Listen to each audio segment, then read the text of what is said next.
लातूरमधून प्रशासनाच्या दिरंगाची पोलखोल करणारी बातमी समोर आली आहे। तब्बल 20 वर्षापासून आपल्या शेतात जाण्यासाठी रस्त्याची मागणी करणाऱ्या एका शेतकऱ्याला शेवटी न्याय मागण्यासाठी उपोषणाच्या हत्यार उपसावं लागले। लातूर जिल्हाधिकारी कार्यालयात लोकशाही दिनाचं औचित्य साधून औसा तालुक्यातील बुधोडा गावचे शेतकरी साकोळकर कुमार नथीकर यांनी आमरण उपोषण सुरू केलंय। त्यांच्या उपोषणाचा आज पहिला दिवस आहे। गेल्या 20 वर्षापासून गावठाण ते आपल्या शेतजमिनीपर्यंत जाण्यासाठी रस्ता मिळावा म्हणून हे शेतकरी तहसीलदार, SDO आणि जिल्हाधिकारी कार्यालयाचे उंबरटे झिजवत आहेत। मात्र प्रशासनाच्या उदासीनतेमुळे त्यांना आजतागायत फक्त आश्वासनच मिळाले, रस्ता काही मिळाला नाही।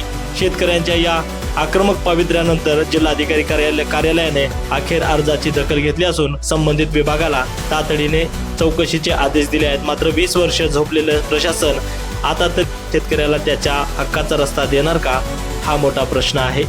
नितीन बनसोडे, एकमत डिजिटल, लातूर। ट्रॅफिक बसलेला आम्ही रस्ता आमचा अडवला आहे। माझं ट्रॅक्टर अडवलं म्हणून मी इथं ऑफिसला बसलो, तर आम्ही ऑफिस रस्ता झाल्याशिवाय आम्ही उठणार नाही ऑफिसचं। माझे नाव आहे हसरत कुमार त्र्यंबक साबळे, मोजेडी तालुका जिल्हा लातूर। आमच्या अशा मागण्या आहेत की आमच्या जमिनी गायरान आहेत, त्या गायरान जमिनीला रस्ता नसल्यामुळे आम्ही इथं कलेक्टर ऑफिसच्या समोर आमरण उपोषण करत आहोत। जोपर्यंत आम्हाला न्याय मिळत नाही तोपर्यंत आम्ही आमरण उपोषण सोडणार नाहीत।